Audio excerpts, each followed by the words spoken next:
ദേ എൻ്റെ കയ്യിൽ നല്ല അവൽ കിട്ടിയിട്ടുണ്ട്. നല്ല ഫ്ലാറ്റ് ആയിട്ടുള്ള വെള്ള അവലും ഉണ്ട്, കറുത്ത അവലും ഉണ്ട്. അപ്പോൾ അതുകൊണ്ട് ഒരു പുട്ട് ഉണ്ടാക്കാമെന്നാണ് ഞാനിന്ന് വിചാരിച്ചത്.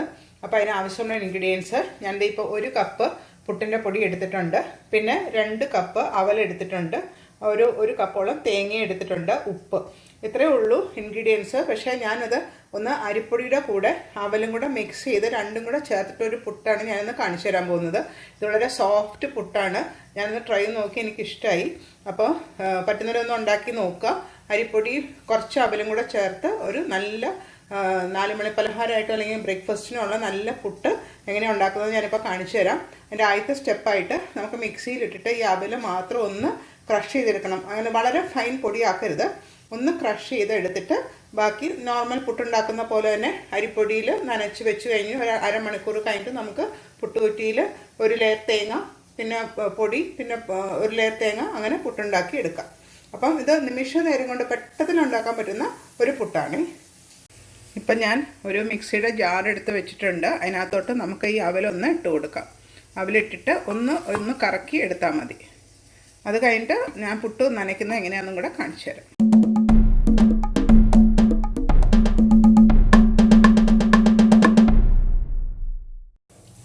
അപ്പം അവൽപുട്ട് ഉണ്ടാക്കാനായിട്ട് ഞാനത് മിക്സിയിലിട്ട് നന്നായിട്ടൊന്ന് പൊടിച്ചെടുത്തിട്ടുണ്ട്. അവൽ ഇപ്പം ഏകദേശം അത് 1 കപ്പായിട്ടുണ്ട്. നമ്മൾ 2 കപ്പ് അവൽ എടുത്തതായിരുന്നു. ഇനി അതിനകത്തോട്ട് നമുക്ക് 1 കപ്പ് പുട്ടുപൊടി, വെള്ള പുട്ടുപൊടി, പിന്നെ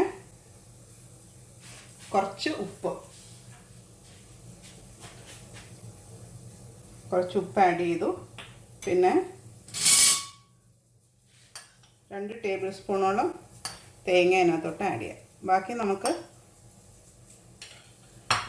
പുട്ട് ഉണ്ടാക്കുമ്പോൾ അതിൻ്റെ ഇടയിൽ വെച്ചിട്ട് എടുക്കാം. അത് കഴിഞ്ഞിട്ട് നമ്മൾ സാധാരണ പുട്ട് നനയ്ക്കുന്ന പോലെ കുറച്ച് വെള്ളം ഒഴിച്ച് നനയ്ക്കുക. എല്ലാവർക്കും അറിയുന്നതാണ് പുട്ട് നനയ്ക്കുന്നത്. പിന്നെ ഇപ്പോൾ ആദ്യം അറിയാൻ വയ്യാത്തതൊക്കെ വേണമെങ്കിൽ മാത്രം ഞാനൊന്ന് പറഞ്ഞു തരാം. അതായത് ഇങ്ങനെ വെള്ളം ഒഴിച്ച് കുറച്ച് നേരം ഇങ്ങനെ കുറച്ച് കട്ടിയായിട്ടൊക്കെ ഉണ്ടാകും. ഇങ്ങനെ ആ കട്ടയൊക്കെ ഉടച്ച് നല്ലതായിട്ട് അതിന് നല്ല പുട്ടുപൊടിയുടെ കൺസിസ്റ്റൻസി ആവുന്നവരെ അങ്ങനെ അതിനിങ്ങനെ ഇടയ്ക്കിടയ്ക്ക് ഇങ്ങനെ ഉടച്ചുടച്ച് കൊടുത്തോണ്ടിരിക്കണം.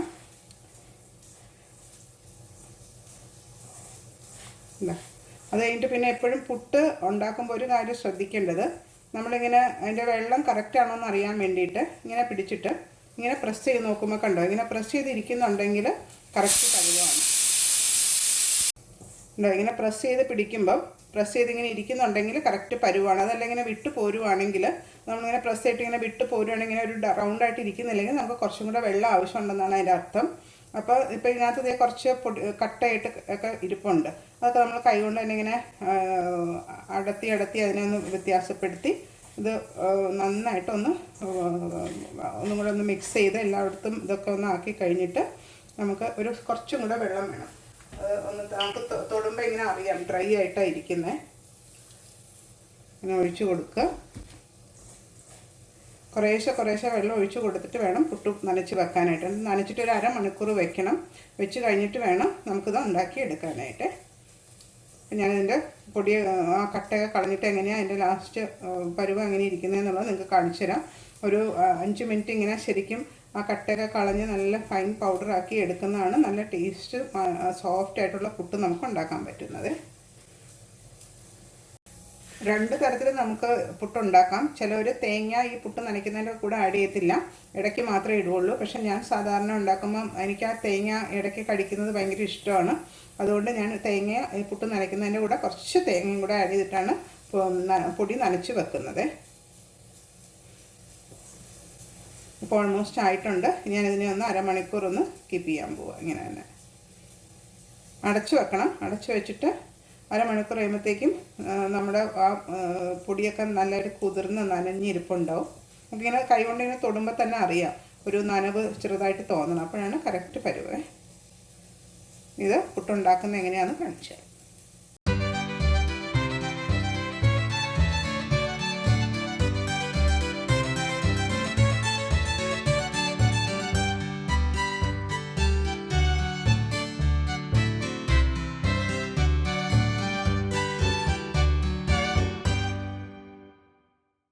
ഞാനിത് ഇപ്പോൾ പുട്ടുകുടം അടുപ്പത്ത് വെച്ചിട്ടുണ്ട്. കുറച്ച് വെള്ളം ഒഴിച്ചിട്ടുണ്ട്. അതിനകത്ത് നമുക്ക് ആദ്യം ഈ പുട്ട് കുറ്റിയിൽ ആദ്യം കുറച്ച് തേങ്ങ ഇടണം. ആദ്യം കുറച്ച് തേങ്ങ ഇടണം. എല്ലാവർക്കും അറിയാവുന്നതാണ് പുട്ട് ഉണ്ടാക്കുന്നത്. പിന്നെ ഞാൻ വെറുതെ ഒന്ന് തേങ്ങ ഇങ്ങനെ ഇട്ടു. ഒരു ലെയർ തേങ്ങ ഇടുക, എന്നിട്ട് ഒന്ന് അതിനെ ഇതാക്കുക. അത് കഴിഞ്ഞിട്ട് നമുക്ക് നനച്ച് വെച്ച ആ അവൽ പുട്ട് കട്ടയൊക്കെ മാറ്റി ഒരു ലെയർ അതിനകത്തോട്ട് ഇട്ട് കൊടുക്കണം. പകുതി ഇട്ടാൽ മതി. അത് കഴിഞ്ഞിട്ട് നമുക്ക് ഒരു ലെയറും കൂടെ തേങ്ങ ഇട്ടിട്ട് വേണം ഇടാനായിട്ട്. ഇനിയിപ്പോൾ ഞാൻ അടുത്ത ലെയർ തേങ്ങ ഇട്ടു.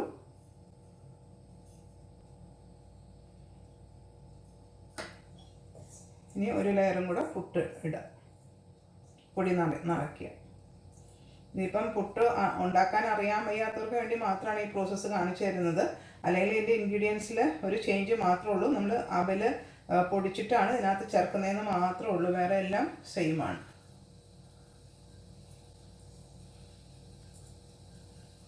പിന്നെ ഒട്ടും പ്രസ് ചെയ്യരുത്. ഇങ്ങനെ ഫ്രീ ഫോളിങ് ആയിട്ട് വേണം പൊടി ഇങ്ങനെ ഇട്ട് കൊടുക്കാനായിട്ട്. ഓൾമോസ്റ്റ് ആയി. ഇനി അതിൻ്റെ മുകളിൽ കുറച്ച് തേങ്ങയും കൂടെ ഇട്ട് കൊടുക്കുക. ഇതിപ്പോൾ ഒരു അവലും കൂടെ ചേർത്തേക്കുന്നുണ്ട്. ഒരു ലൈറ്റ് ബ്രൗൺ കളറിലെ പുട്ടായിരിക്കും നമുക്ക് കിട്ടുന്നത് കുക്കായി വരുമ്പോൾ. ഇതായിപ്പോൾ ഞാൻ കുറ്റി റെഡിയാക്കി വെച്ചിട്ടുണ്ട്. ഇനി ഇത് നമുക്ക് ഇതിൻ്റെ മുകളിൽ വെച്ച് കൊടുത്ത് ആവി വന്നു കഴിയുമ്പോൾ കവർ ചെയ്ത് വേവിച്ചെടുക്കാം. അവൽപുട്ടിൻ്റെ കൂടെ നമുക്ക് കുറച്ച് പപ്പടവും കൂടെ വറുത്തെടുത്താലോ. എൻ്റെ ഇതിനകത്തോട്ട് കുറച്ച് പപ്പടം ഇട്ട് വറുത്തെടുക്കുന്നുണ്ട്. ചുമ്മാ ഒരു രസം, അത്രേ ഉള്ളൂ. അതായത് പപ്പടവും പുട്ടും നല്ല കോമ്പിനേഷനാണ്. ഇപ്പം ഞാനൊരു പ്രസൻറ്റ് ചെയ്യാനുള്ളൊരു കൗതുകത്തിന് അതിനൊരു ചെറുതായിട്ട് മുറിച്ചെന്നേ ഉള്ളൂ. അപ്പുറത്തതേ നമ്മുടെ പുട്ട് വെന്ത് വരുന്നുണ്ട്. ഇനി നമുക്ക് പപ്പടം വറുത്തത് ഒരു പാത്രത്തിലോട്ട് മാറ്റാം. അത് നന്നായിട്ട് മൂത്ത് വരുന്നുണ്ട് പപ്പടം.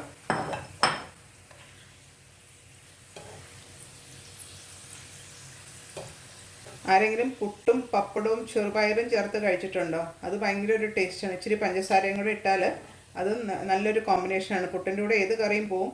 പിന്നെ മീൻ വേവിച്ചതാണെങ്കിൽ ഏറ്റവും നല്ല കോമ്പിനേഷനാണ്. അങ്ങനെ പല പല കോമ്പിനേഷൻസ് ഉണ്ട്. അപ്പോൾ നിങ്ങൾ അവൽപുട്ട് ഉണ്ടാക്കിയിട്ട് നിങ്ങളുടേതായ കോമ്പിനേഷനിൽ കടലയോ പയറോ എന്താണെന്ന് വെച്ചാൽ ഉണ്ടാക്കി കഴിക്കും. ഞാൻ പപ്പടം ഉണ്ടാക്കിയെടുക്കട്ടെ. അപ്പുറത്ത് നമ്മുടെ പുട്ടിൻ്റെ ആവി വന്നു കഴിഞ്ഞിട്ട് നമ്മളതിന് ഞാൻ മൂടി വെച്ചിട്ടുണ്ട്. മൂടി വെച്ച് കഴിഞ്ഞിട്ട് ഒരു 5 മിനിറ്റ്സ് എങ്കിലും ആവി കയറാൻ, അല്ലെങ്കിൽ മിനിമം ഒരു 3 മിനിറ്റ്സ് എങ്കിലും ആവി കയറണം. എന്നാലേ നമ്മൾ ആ പുട്ട് ശരിക്കും വെന്ത് കിട്ടുള്ളൂ. അത് മാത്രം ശ്രദ്ധിച്ചാൽ മതി, വേറെ ഒന്നുമില്ല. അപ്പോൾ നമ്മുടെ പുട്ട് ഓൾമോസ്റ്റ് റെഡി ആയിട്ടുണ്ട്. ഞാൻ അതിനെ ഒന്ന് കുത്താൻ പോവാം. പുട്ടോടെ എടുത്തു. എന്നിട്ട് ഒരു പ്ലേറ്റിലോട്ട് നമുക്കതിനെ പതുക്കെ കുത്തിയെടുക്കാം. എന്താ നമ്മുടെ അവൽ പുട്ട് റെഡി ആയിട്ടുണ്ട്. ഒരു സെറ്റ് റെഡി ആയിട്ടുണ്ട്. ഇനി നമുക്ക് അടുത്തത് ഇതുപോലെ തന്നെ ഉണ്ടാക്കിയെടുക്കാം. ആദ്യം ചില്ല് വയ്ക്കാം. ചില്ല് വെച്ച് കഴിഞ്ഞിട്ട് കുറച്ച് തേങ്ങ അതിനകത്തോട്ട് ഇടുക. അപ്പോൾ നല്ല ചൂടുണ്ട്, അപ്പോൾ അത് സൂക്ഷിച്ച് പിടിക്കണം. തേങ്ങ ഇട്ടു. പിന്നെ നമ്മുടെ ഈ അവൽ പുട്ടുപൊടി നനച്ചത് അതിനകത്തോട്ട് കുറേശ്ശെ ഇട്ട് കൊടുക്കുക. ഹാഫ് ഇട്ട് കൊടുക്കുക. ഹാഫ് ഇട്ട് കൊടുത്തു കഴിഞ്ഞിട്ട് പിന്നെ നമുക്ക് കുറച്ചും കൂടെ തേങ്ങ വെക്കണം. ഞാൻ ഫുഡ് സെല്ലിങ്ങിനൊക്കെ പോകുമ്പം അവരിതാ നോക്കുന്നത് കറക്റ്റ് ആ തേങ്ങയുടെ ഇത് കറക്റ്റ് അളവായിരിക്കണം. ഈക്വൽ സൈഡ് എല്ലാ സ്ഥലത്തും ഒരേ അളവിൽ തേങ്ങ നിൽക്കണം. അപ്പോൾ അതിനൊരു ടെക്നിക്കുണ്ട്. ഞാൻ അത് ചെയ്യുമ്പോൾ വേറൊരു രീതിയിൽ കറക്റ്റ് മെഷർമെൻ്റ് അളവ് എടുത്തിട്ടൊക്കെയാണ് ചെയ്യുന്നത്. ഇപ്പോൾ നമ്മൾ വീട്ടിലുണ്ടാക്കുമ്പോൾ ഒന്ന് നോക്കണ്ടല്ലോ. ഏറ്റവും മുകളിലും കൂടെ വെച്ചിട്ട് ഒന്നും കൂടെ വെച്ചു. എന്നിട്ട് അതിനെ കവർ ചെയ്ത് വെക്കണം. അങ്ങനെ നമുക്ക് എല്ലാ അവൽ പുട്ടും ഉണ്ടാക്കിയെടുക്കാം.